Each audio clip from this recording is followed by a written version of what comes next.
রিদওয়ানুল ইসলাম। তো আমার প্রজেক্টটা হচ্ছে গিয়ে enhancing reliability in high mobility 5G network, a Kalman filter based TCP congestion control mechanism.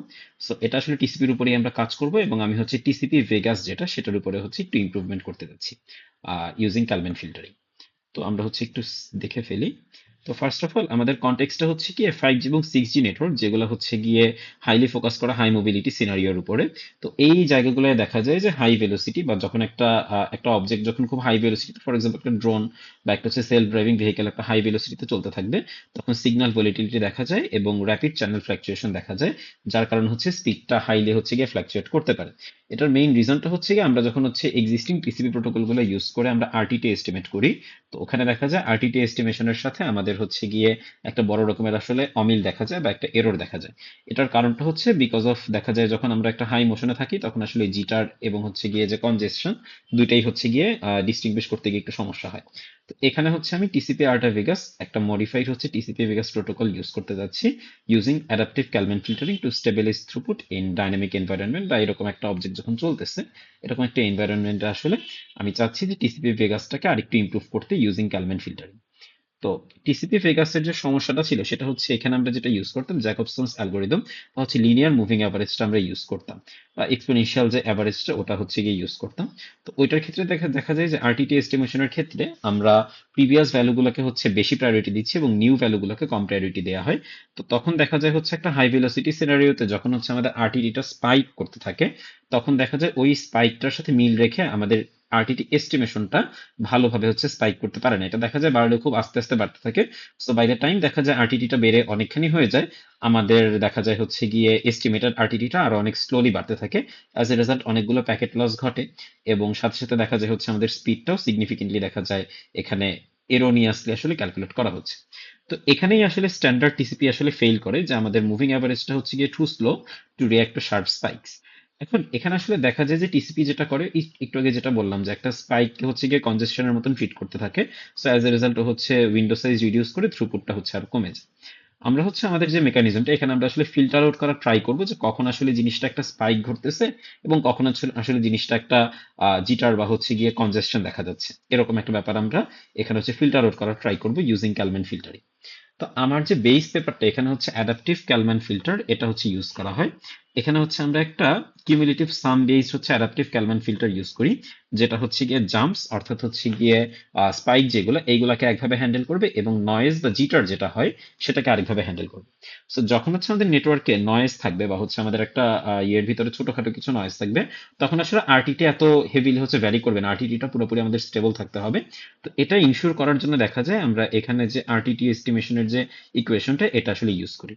এখানে কেটি দিয়ে আমি বুঝাচ্ছি ক্যালমেন গেইন, পিটি দিয়ে আমি বুঝাচ্ছি এখানে আনসার্টেনিটি অফ দ্যাট টাইম, আর দিয়ে বোঝানো হচ্ছে গিয়ে ভ্যারিয়েন্স অথবা হচ্ছে মেজারমেন্টের নয়েজটা, অ্যান্ড আমরা ফাইনালি হচ্ছে গিয়ে লাস্টে কিউমুলেটিভ সামের ক্ষেত্রে আমরা আরেকটা জিনিস ইউজ করি যেটা হচ্ছে গিয়ে জিটি, এবং আমাদের ডেল্টা যেটা এই যে এখানে যে ডেল্টা টিটা এইটা হচ্ছে আমাদের আসলে চেঞ্জ ডিটেক্টর, যেটা আসলে আমাদের এই পেপারের সবচেয়ে ইম্পর্টেন্ট টপিক। তো আমি একটু শুরু থেকে একটা একটা করে বলি। আমাদের একটা সার্টেন টাইমের এস্টিমেশনটা শুধুমাত্র তার প্রিভিয়াস টাইমের এস্টিমেশন, এবং আমাদের হচ্ছে গিয়ে আমাদের যতটুকু এরর হচ্ছে সেই এররকে আমরা একটা ওয়েট বা ক্যালমেন গেইন দিয়ে মাল্টিপ্লাই করে তারপরে হচ্ছে অ্যাড করে ইউজ করতেছি। এখন ক্যালমেন গেইনটা কি জিনিস? ক্যালমেন গেইনটা হচ্ছে বেসিক্যালি আমরা uncertainty divided by uncertainty plus variance. এখানে ব্যাপারটা হচ্ছে গিয়ে যদি আমাদের নেটওয়ার্কের ভিতরে জিটার অনেক বেশি থাকে বা নেটওয়ার্কটা হাই লেভেল হচ্ছে জিটারই হয়, তাহলে আমাদের ভ্যারিয়েন্সটা অনেক বেশি হবে। সো যেহেতু আমাদের ভ্যারিয়েন্স অনেক বেশি হচ্ছে, আমাদের অ্যাজ এ রেজাল্ট ক্যালমেন গেইন যেটা এটা একেবারে টেন্ডস টু জিরো হয়ে যাবে। এটা জিরো হওয়ার কারণে দেখা যায় আমাদের এই পাশটা পুরাটা জিরো হয়ে গেল, এবং আমাদের এই অংশটা যেটা হচ্ছে এক্সটি এটা হচ্ছে আমাদের এক্স্যাক্টলি আমাদের আগের মোমেন্টে যে হচ্ছে আরটিটিটা ছিল ওইটার মতনই আসলে থাকতেছে। সো আমাদের আরটিটি এস্টিমেশনটা আগের মতোই থেকে গেল। সো যদি হচ্ছে আমাদের নেটওয়ার্কটা হাই লেভেলে জিটার করতে থাকে তারপরে দেখা যায় আমাদের আরটিটি এস্টিমেশনটা অলমোস্ট সেম থাকবে। এরপরে দ্বিতীয় যে ব্যাপারটা বা এখানে আসলে ফিল্টারিংটা যেখানে হয় সেটা হচ্ছে পিটি বা পিটি মাইনাস ওয়ান, যেটা এখানে ইন্ডিকেট করতেছে আনসার্টিনিটি। সো যদি একটা হাই লেভেলের আনসার্টিনিটি আমাদের এখানে থাকে, তাহলে তখন দেখা যায় এই দুইটা ডিভাইড করলে আমাদের কেটিটা অলমোস্ট ওয়ান হয়ে যাবে। কেটি যখন অলমোস্ট ওয়ান হয়ে যাবে অ্যাজ এ রেজাল্ট আমাদের আরটিটি এস্টিমেশনের টাইমটাও তখন দেখা যাবে মানে এক্সপোনেনশিয়ালি আসলে মানে হিউজ লেভেল আসলে বেড়ে যাবে। সো তখন আমাদের স্পাইকটা ডিটেক্ট করতে আসলে আরো ইজিয়ার হবে। স্পাইকটা ডিটেক্ট করার জন্য আমাকে জাস্ট আসলে আগের মোমেন্টের জন্য ডিটেক্ট করা লাগতেছে না, আমি আগে থেকেই হচ্ছে আনসার্টেনিটির উপর বেস করে এই জিনিসটা ডিটেক্ট করতে পারতেছি। আর এই আনসার্টিনিটি আমি কিভাবে বের করব?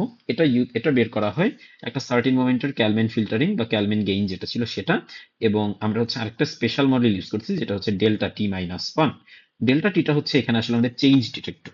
তো চেঞ্জ ডিটেক্টরটা কিভাবে হচ্ছে অ্যাক্টিভেট হয়? এটা অ্যাক্টিভেট হয় অ্যাকচুয়ালি কিউমুলেটিভ সামেশনের মাধ্যমে, যেটা হচ্ছে আমাদের এখানে মেইনলি অ্যাডাপটিভ লজিক, যে এটা আসলে কখনো কখনো অ্যাক্টিভেট হবে, কখনো কখনো অ্যাক্টিভেট হবে না। ফর এক্সাম্পল, যদি হচ্ছে এটা অ্যাক্টিভেট না হয়, তাহলে হচ্ছে আমাদের এই পাশটা পুরাটা জিরো থাকবে, এবং এই পাশটা যদি জিরো থাকে আমাদের আনসার্টিনিটির পরিমাণটাও কি থাকবে? অত্যন্ত কম থাকবে। এবং আনসার্টিনিটি কম থাকার কারণে আমাদের ক্যালভিন গেইনের পরিমাণটা কমে কমে যাবে। অ্যাজ এ রেজাল্ট আমাদের এস্টিমেটটা আগের মতোই মোটামুটি ফিক্সড থাকবে। সো আমাদের নেটওয়ার্কের ভিতরে জিটার থাকলেও তেমন কোনো আসলে ইস্যু হবে না। আর যখন হচ্ছে আমাদের ডেল্টা টি মাইনাস ওয়ান এটা হচ্ছে ওয়ান হয়ে যাবে, তখন আমার এই ইকুয়েশন থেকে আমাদের আনসার্টেনিটির পরিমাণটা বেড়ে যাবে। আনসার্টেনিটি বাড়ার কারণে আমাদের ক্যালভিন গেইনের পরিমাণটাও বাড়বে। ক্যালভিন গেইন বাড়ার কারণে অ্যাজ এ রেজাল্ট আমাদের আরটিটি এস্টিমেশনটাও ইনক্রিজ করবে। এখন এই ডেল্টা, যেটা ডেল্টাটা বা হচ্ছে আমাদের এই যে চেঞ্জ ডিটেক্টর, এটা আসলে আমরা কিভাবে ডিসাইড করতেছি?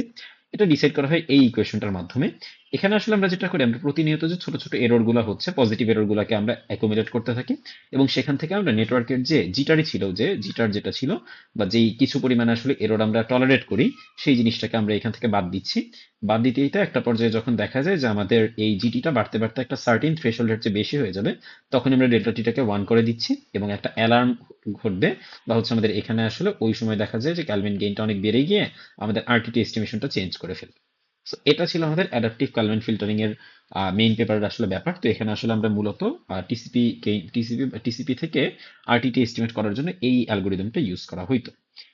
তো এখন আমরা আসলে যে মডিফিকেশন এখানে আনতে যাচ্ছি সেটা হচ্ছে গিয়ে, আমরা এই জিনিসটা টিসিপি ভেগাসে যে হচ্ছে গিয়ে অ্যালগোরিদমটা ছিল আরটিটি এস্টিমেট করার জন্য, ওখানে আমি এই জিনিসটা ইউজ করতে চাচ্ছি, এবং এটাকে আমি টিউনিং করব আমাদের হচ্ছে গিয়ে 5G বা 6G নেটওয়ার্ক, যেটা হচ্ছে গিয়ে খুব হাই ভেলোসিটিতে মুভিং একটা ভেহিকেলের জন্য আসলে কাজ করে।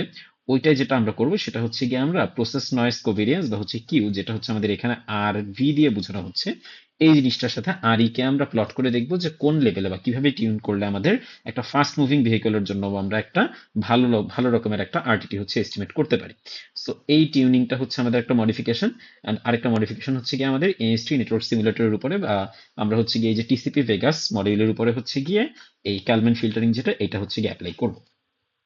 তো আমি এখানে হচ্ছে গিয়ে যখন হচ্ছে জিনিসটা ডেভেলপ করব, তখন হচ্ছে একটা ইউজার যে হচ্ছে একটা সার্টিন সে হচ্ছে 20 to 30 মিটার পার সেকেন্ড একটা স্পিডে মুভ করতেছে, এরকম একটা ইউজারের জন্য হচ্ছে আমি চেক করব যে আসলে ওর জন্য কি রকম করে এই জিনিসটাকে আমরা ফিক্স করতে পারি। অ্যান্ড সেখানে হচ্ছে আমরা টিসিপি বাল্ক সেন্ড করে আসলে আমরা থ্রুপুটটা মেজার করে দেখবো যে কিরকম কি আসতেছে। গ্রাফগুলো প্লট করবো, সেখান থেকে আসলে আমরা বুঝতে পারবো যে কোনটার জন্য আমাদের রেজাল্টটা ভালো আসতেছে। ফাইনালি হচ্ছে আমরা যে রেজাল্টগুলো এক্সপেক্ট করতেছি, আমরা এক্সপেক্ট করতেছি যে এখানে যেহেতু একটা কিউমুলেটিভ সান ডিটেক্টর আমি ইউজ করতেছি ফিল্টার আউট করার জন্য র্যান্ডম ভেলোসিটি নয়েজ গুলাকে, এবং হচ্ছে গিয়ে একটা স্পাইককে। সো আমি আশা করতেছি এখানে একটা স্মুথ আরটিটি এস্টিমেশন আমরা পাবো। অ্যান্ড হচ্ছে হ্যান্ড ওভার রেজিলিয়েন্স, যেটা হচ্ছে একটা নেটওয়ার্ক থেকে আরেকটা নেটওয়ার্কে একটা ইউজার ঢোকার সময় যে প্রবলেমটা হয়, যে আমাদের শার্প ড্রপ যেটা হয়, এই ড্রপটাকে হচ্ছে আমরা ফিক্স করার ট্রাই করবো, এবং আমি আশা করতেছি all over 15 to 20% higher average throughput আমরা পেতে পারি। তো এটার জন্য হচ্ছে আমি এই দুইটা পেপার আসলে ইউজ করছি। এটা প্রথমটা হচ্ছে আমাদের round trip estimation using Kalman filtering, and আরেকটা হচ্ছে টিসিপি ভেগাস। তো এটা হচ্ছে আমার প্রেজেন্টেশন। Thank you sir.